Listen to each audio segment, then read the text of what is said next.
White cops frame a black woman unaware she's CIA. Their routine corruption finally ensnares someone with power to fight back. As a deadly cover-up unfolds, she must expose a web of corruption from inside a system designed to silence her, before she becomes its next victim. Rain fell steadily over Philadelphia's West Oak Lane neighborhood, dancing off the hood of Maya Washington's sensible sedan as she drove home after a long day. The streetlights cast warm halos through the mist, illuminating the familiar streets where she'd spent the last 8 months establishing her cover identity. To her neighbors, Maya was a soft-spoken data analyst who kept to herself, occasionally volunteered at the community center, and always paid her rent on time. None of them knew that Maya Washington was a carefully constructed persona, that behind her warm smile and unassuming demeanor was one of the CIA's most effective deep-cover operatives. Her current assignment had her embedded in Philadelphia, tracking a network that funneled arms to conflict zones through legitimate shipping companies. After months of meticulous work, she was finally closing in on the operations leadership. Tonight, she'd obtained crucial encryption keys that would unlock their financial records, evidence that could dismantle the entire network. As she turned onto her street, blue and red lights flashed in her rearview mirror. Maya checked her speedometer. She wasn't speeding. Her training kicked in. Remain calm, assess the situation, protect the cover. She pulled over and watched in her side mirror as two white officers approached, one on each side of her car. The taller one, with cropped blonde hair and cold eyes, tapped on her window with his flashlight. "License and registration," he demanded without preamble when she rolled down the window. "Of course, officer," Maya replied, her voice measured as she reached for her glove compartment. "May I ask why I've been stopped?" "Your taillight's out," he said flatly, though Maya knew this wasn't true. The second officer, younger with a ruddy complexion, loomed by her passenger window, his hand resting on his holster. Something about his stance made Maya's instincts flare. This wasn't a routine traffic stop. After examining her license, the first officer, whose nameplate read Sergeant Riggs, studied her face with unconcealed suspicion. "Step out of the vehicle, Ms. Washington." "Is there a problem, Sergeant?" Maya asked, maintaining her composure. "Just step out of the car." His tone left no room for negotiation. As Maya carefully exited the vehicle, Officer Keller, the younger cop, circled around to join his partner. "We've had reports of a woman matching your description involved in a drug transaction earlier today," Riggs said, his eyes never leaving her face.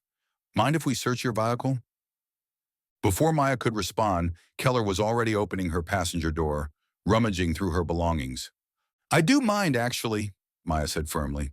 "I don't consent to a search without a warrant." Riggs stepped closer, invading her personal space. "That's not how this works around here." From the car, Keller's voice rang out triumphantly. "Found something, Sarge." He emerged holding a small bag of white powder that Maya had never seen before. Her heart sank as she realized what was happening. She was being set up. "That's not mine," she stated calmly, though she knew it wouldn't matter. "Right," Riggs smirked. "That's what they all say." He roughly turned her around, pressing her against the car as he cuffed her wrists. "Maya Washington, you're under arrest for possession with intent to distribute." As they placed her in the back of the patrol car, Maya's mind raced. This wasn't random harassment. It was too coordinated, too convenient. Someone wanted her off the streets tonight, and these officers were either involved or being used. She watched raindrops chase each other down the window as they drove away, leaving her car and the encrypted data device hidden beneath her seat behind. The Northeastern District Police Station buzzed with artificial fluorescent light and the ambient sounds of a system processing human beings like paperwork. Maya sat handcuffed to a metal table in an interrogation room, her face a mask of calm despite the gravity of her situation. Detective Morris Walsh, a weathered white man with salt and pepper hair and deep-set eyes, entered the room carrying a thin file folder. Behind him followed Sergeant Riggs, who leaned against the wall, arms crossed, a satisfied smirk playing at his lips. "Ms. Washington," Walsh began, his voice carrying the practiced neutrality of someone who'd conducted thousands of these interviews. "You're facing serious charges. The amount of cocaine found in your possession puts this firmly in the intent to distribute category." Maya met his gaze directly. "The drugs aren't mine, Detective. They were planted by your officers." Walsh's expression didn't change. That's a serious accusation. Do you have any evidence to support it? I'd like to make my phone call, Maya replied. In due time, Walsh said, opening the folder. First, let's talk about some inconsistencies we found. You claim to work for Artemis Data Solutions, but when we called to verify your employment, they had trouble confirming your position. Maya felt a flicker of concern. Her cover had been meticulously constructed by the agency. If it was already unraveling, someone had been working to dismantle it before she was even arrested. That's strange, she said evenly. I've been there for over a year. Is that so? Walsh slid a document across the table. Because we also found this in your apartment during our search. Maya glanced down at a passport, not her CIA-issued one, but a convincing forgery under the name Tamara Wilson with her photo. Along with about $20,000 in cash, Riggs added from his position by the wall. Not bad for a data analyst. Maya maintained her composure, though the situation was deteriorating rapidly. Someone had not only arranged for her arrest, but had planted evidence in her apartment to destroy her credibility. The implications were clear. Her cover was blown, and someone had enough influence over these officers to orchestrate her framing. I'd like to speak with an attorney, she said firmly. Walsh leaned back, studying her with newfound interest. You know what's curious, Ms. Washington? Most people in your situation start panicking. They plead, they cry, they get angry. You're just calm, like you've been through this before. I'm calm because I'm innocent, Maya replied, and I know my rights. Walsh closed the folder and stood. We'll process you for holding tonight. You'll see a judge in the morning. After they left, Maya carefully assessed her options. She could reveal her true identity, but without proper authorization, that would compromise not only her mission, but potentially other operatives. Additionally, whoever had orchestrated this frame-up might have contingencies in place for that very revelation.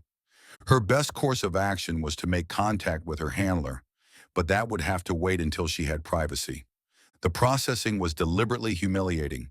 Fingerprinting, mugshots, the systematic removal of personal items. Throughout it all, Maya noticed Officer Keller watching her with an expression that flitted between smugness and unease. In the holding cell, Maya sat on the thin mattress, back against the cold concrete wall. The cell held 3 other women who largely ignored her after initial sizing up. One, however, a young woman with tired eyes named Jessie, sat down beside her. First time? She asked quietly. Maya nodded, maintaining her cover. Riggs and Keller, right? Jessie continued. They got a routine. Stop black folks in nice cars, plant evidence, bump their arrest numbers. Been happening for years. And nobody does anything about it? Maya asked. Jessie gave a bitter laugh.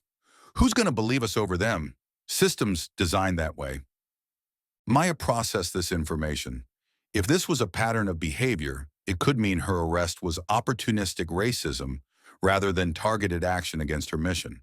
But the planted evidence in her apartment suggested something more coordinated.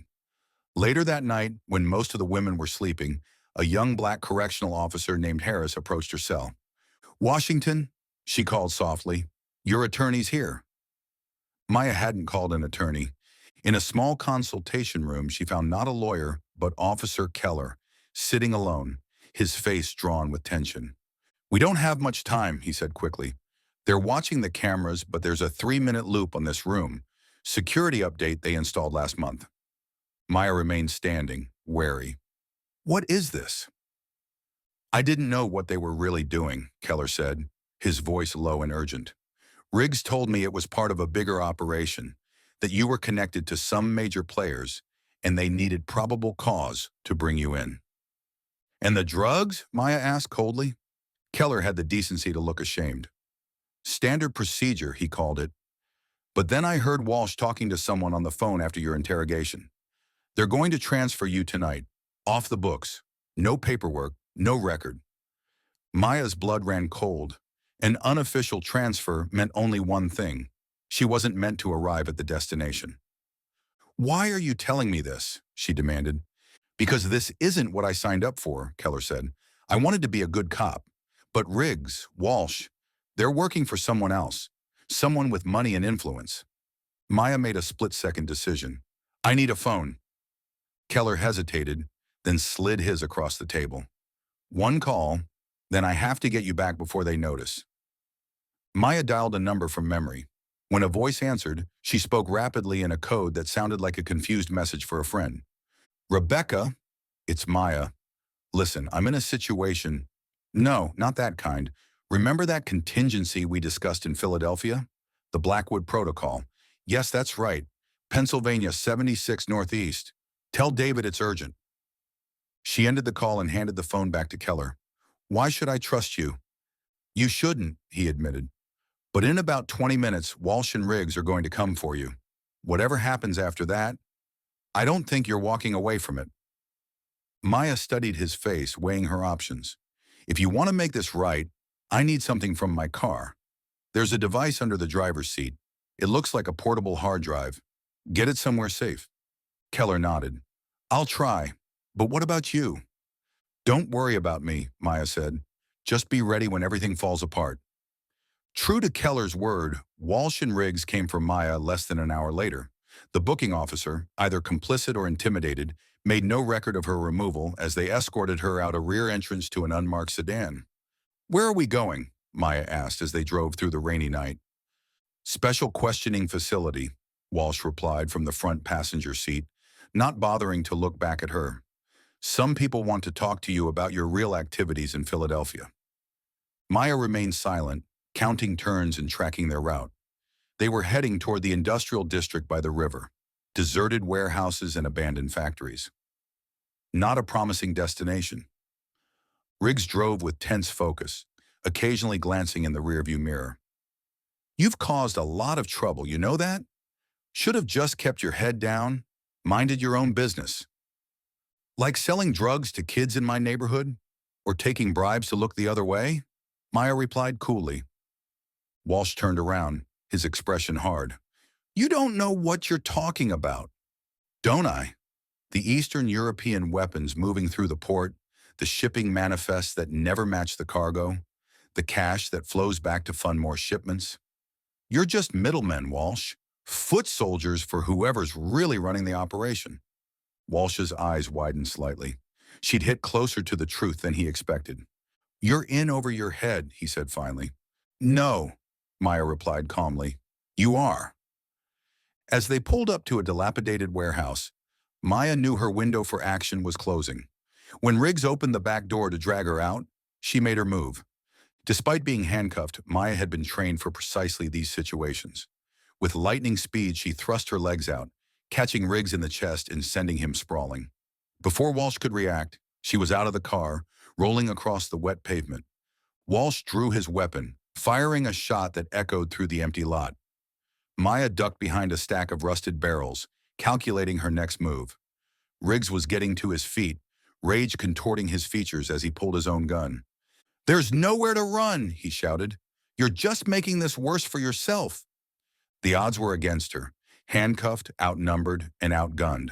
But as the officers advanced cautiously toward her hiding spot, multiple vehicles suddenly roared into the lot, their headlights cutting through the rain.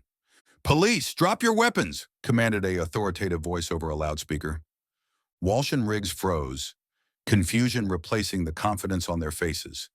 From the lead vehicle emerged a tall black woman in a tailored suit, flanked by agents in FBI windbreakers.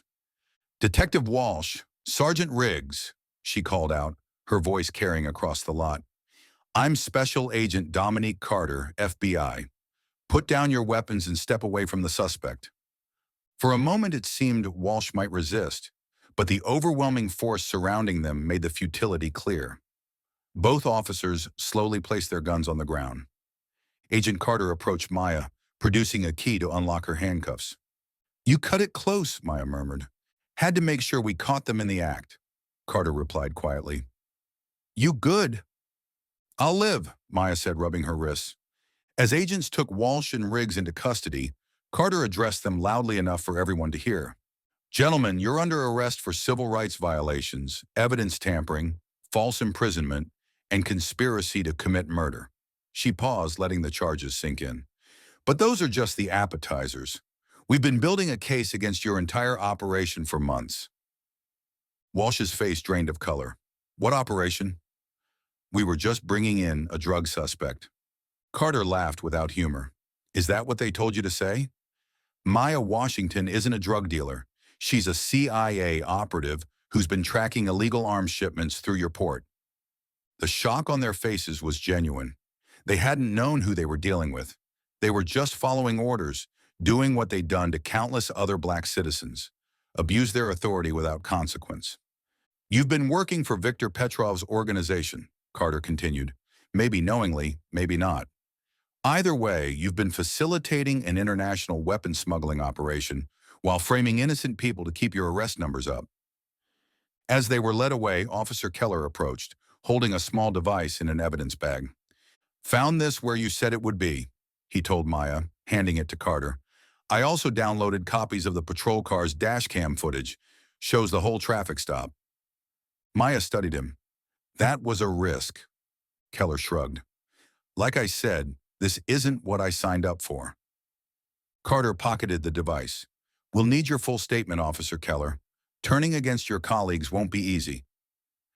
Neither is living with what they've done, he replied quietly. As the scene was secured, Maya stood in the rain, watching the officers who had so confidently abused their power now reduced to handcuffed suspects. The system that had protected them for so long had finally failed them. Agent Carter joined her, offering a jacket against the chill. Your extraction team is waiting, she said. Once we process the data you recovered, we can move on Petrov's operation. Maya nodded, but her mind was on Jesse and the other women in the holding cell, the countless victims of Riggs and Walsh who didn't have the CIA to rescue them. What happens to their other victims? She asked. The ones who didn't matter enough for a federal investigation? Carter's expression softened.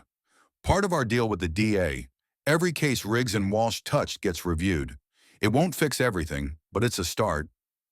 Maya took one last look at the warehouse, the place meant to be her unmarked grave, before walking toward the waiting car. Her mission wasn't over, but tonight had revealed a truth about justice in America that no training manual could prepare her for. 3 days after her near execution, Maya sat in a secure FBI facility, reviewing case files with Agent Carter. Her CIA handlers had authorized limited cooperation with the FBI's investigation, recognizing that the arms smuggling operation and the corrupt police network were intertwined. Petrov's organization has been using the port for at least 5 years, Carter explained, spreading photographs across the table. But we could never get close enough to the operation. The local cops would mysteriously show up whenever we had surveillance in place. Because they were on Petrov's payroll, Maya concluded. Not just Riggs and Walsh, Carter confirmed. We've identified at least 7 officers, including Lieutenant Gregory Chambers, head of the Narcotics Division. Maya studied the organizational chart Carter had assembled. Chambers makes sense as the police liaison, but he doesn't have the authority to coordinate everything we've seen. There's someone higher up. Carter nodded grimly. That's where we hit a wall. Every time we get close, evidence disappears or witnesses recant. Someone with serious influence is protecting the operation. Maya thought of the encrypted data she'd recovered before her arrest. Let's see what my intel reveals. A technical analyst brought in the decrypted files, displaying them on a secure monitor. The information was comprehensive. Shipping manifests, financial transfers, communication logs, and one name that appeared with disturbing frequency.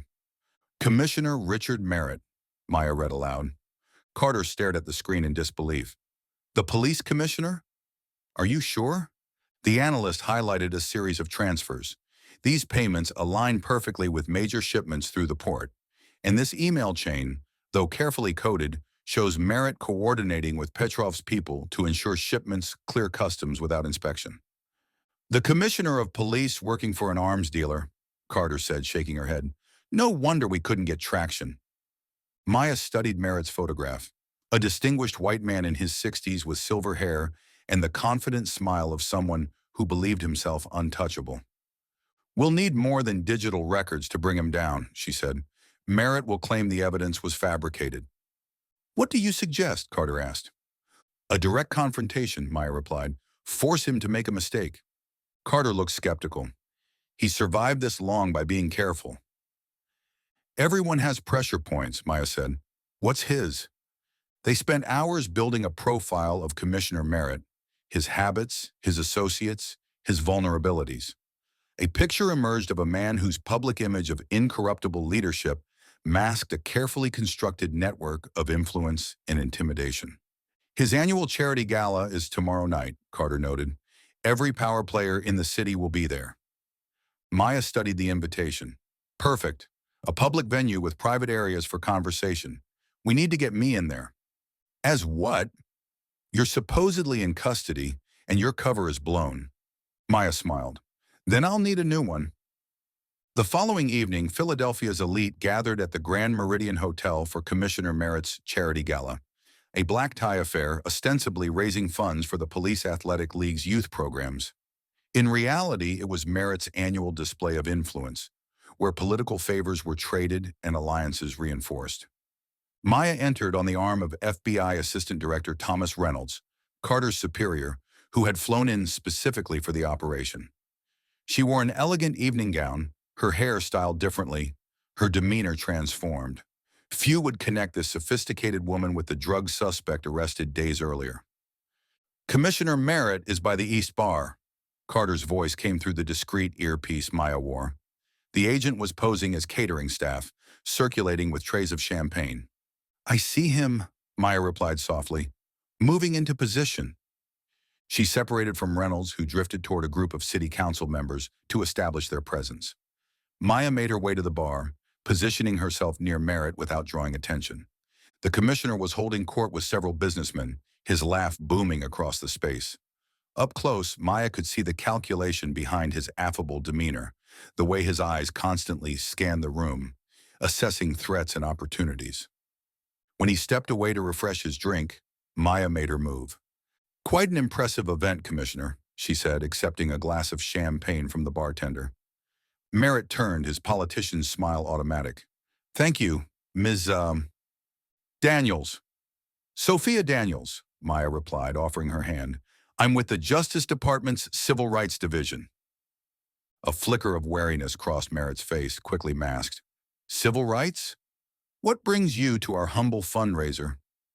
Professional interest, Maya said lightly. I've been reviewing some patterns in urban policing. Philadelphia has some intriguing statistics. Merritt's smile tightened. We've made tremendous strides in community relations. Perhaps you'd like a tour of our outreach programs while you're in town? I'd be more interested in discussing the Northeastern District, Maya replied, watching his reaction carefully. Particularly Officers Riggs and Walsh. The change was subtle but unmistakable. A hardening around his eyes, a slight stiffening of his posture. Unfortunate situation, he said smoothly. Bad apples exist in every organization. We're cooperating fully with the investigation. Are you? Maya asked, her tone remaining conversational, though her words carried weight. Because I'd like to understand why the Commissioner of Police would authorize ghost transfers for suspects in custody. Merritt's grip tightened on his glass. I don't know what you're talking about.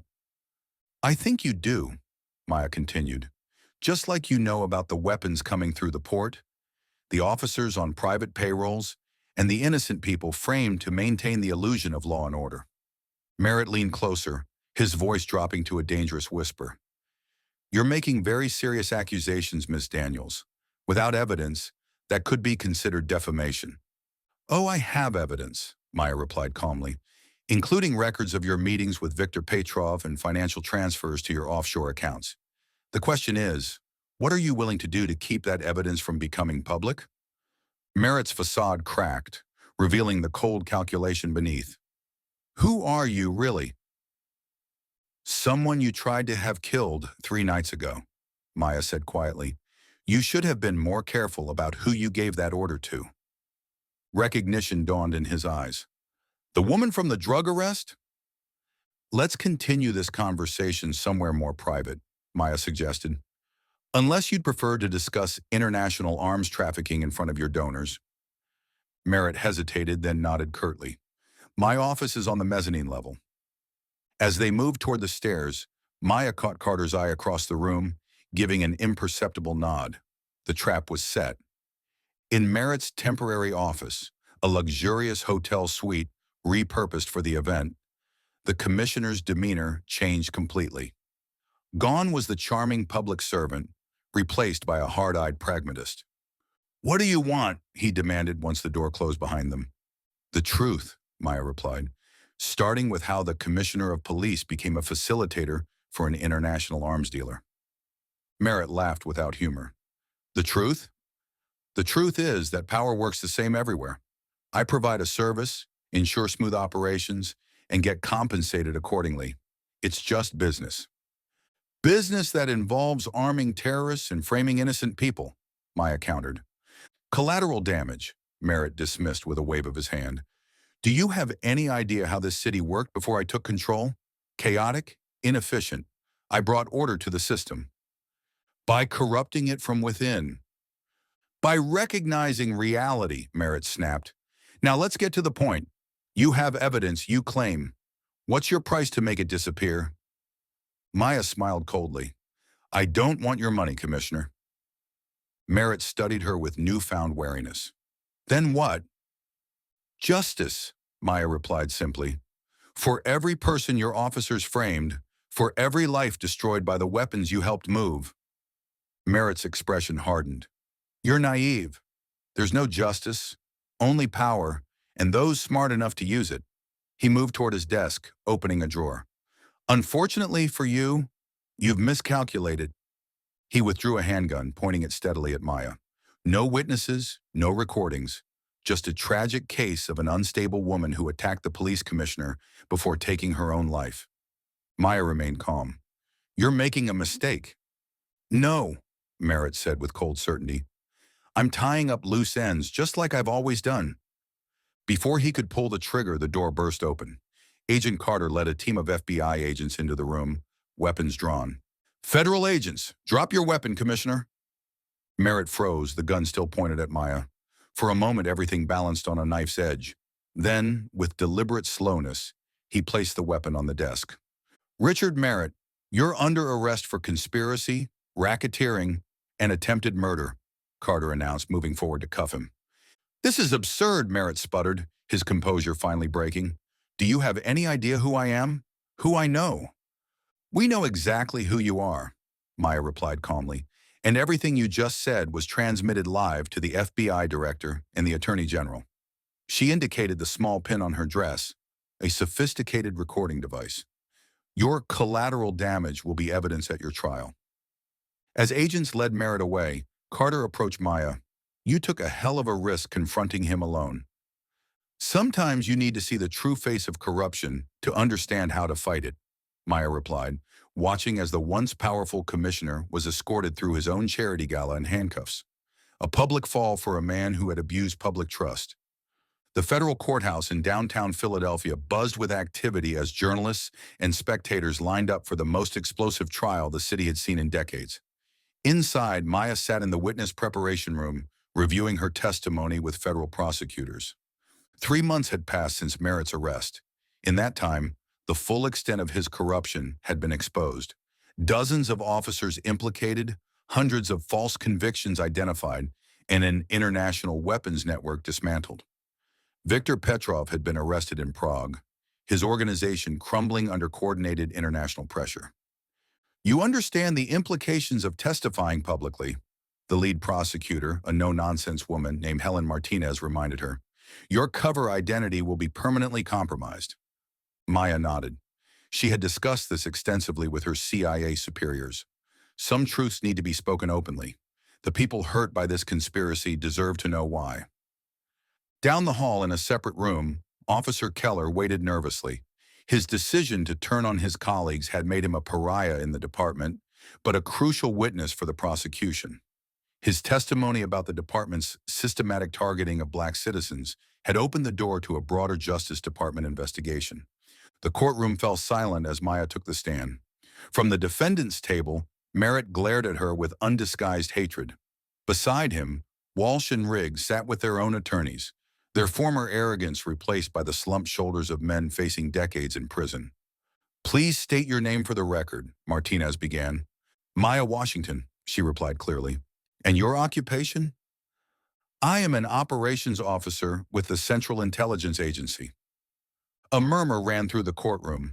Though her role had been reported in the media, hearing it confirmed under oath made it real for many observers.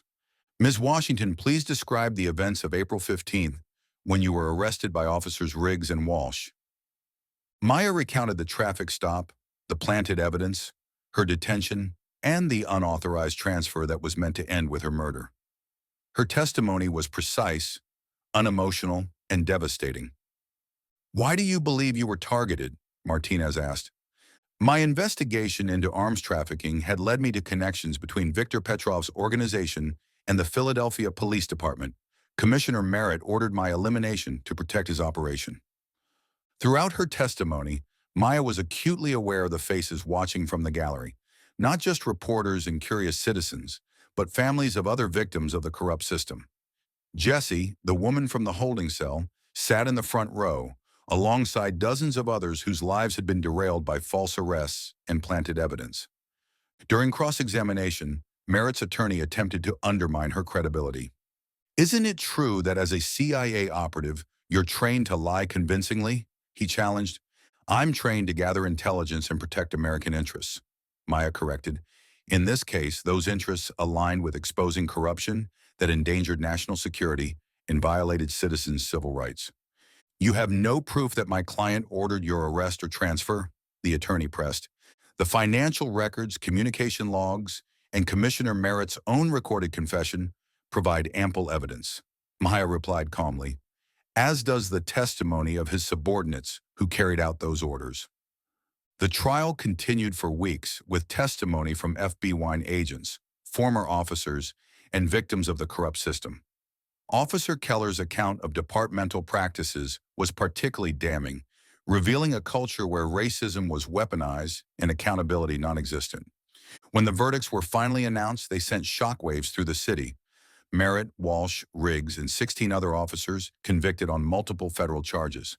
The sentences were substantial. Merritt received 30 years for his leadership role in both the corruption and arms trafficking conspiracies. Outside the courthouse after the verdicts, Maya found herself surrounded by the families of those who had been wrongfully convicted.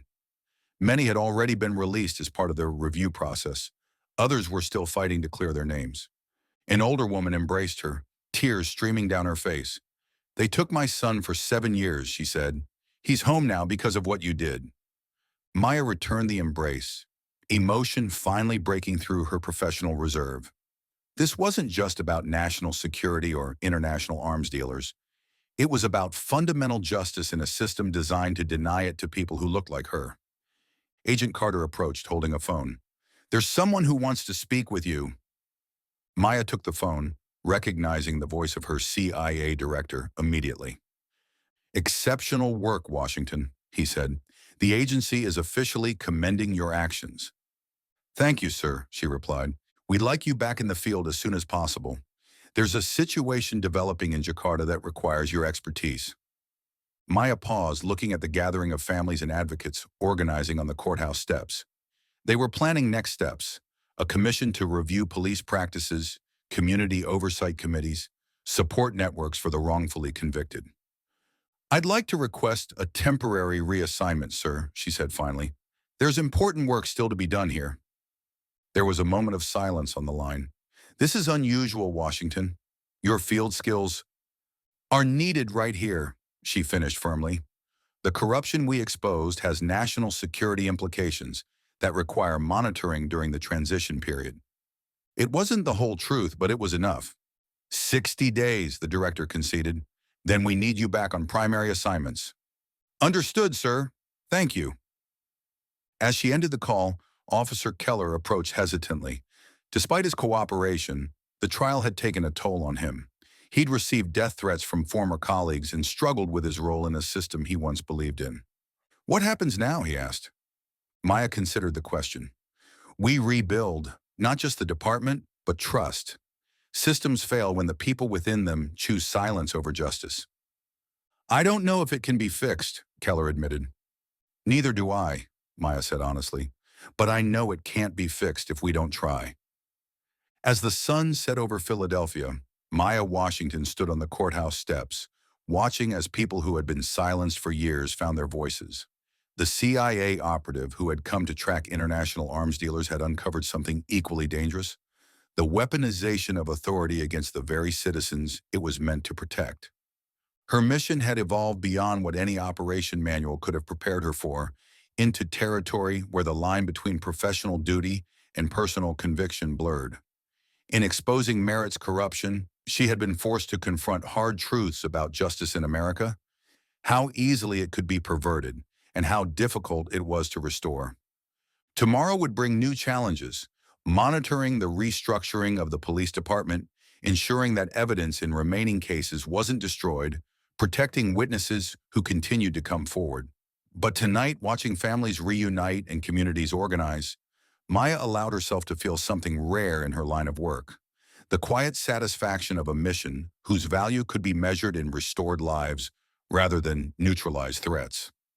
The system had been broken, perhaps had always been broken, but standing among the people fighting to rebuild it, Maya Washington found a purpose that transcended her role as a shadow operative, a commitment to justice that was both professional and deeply personal.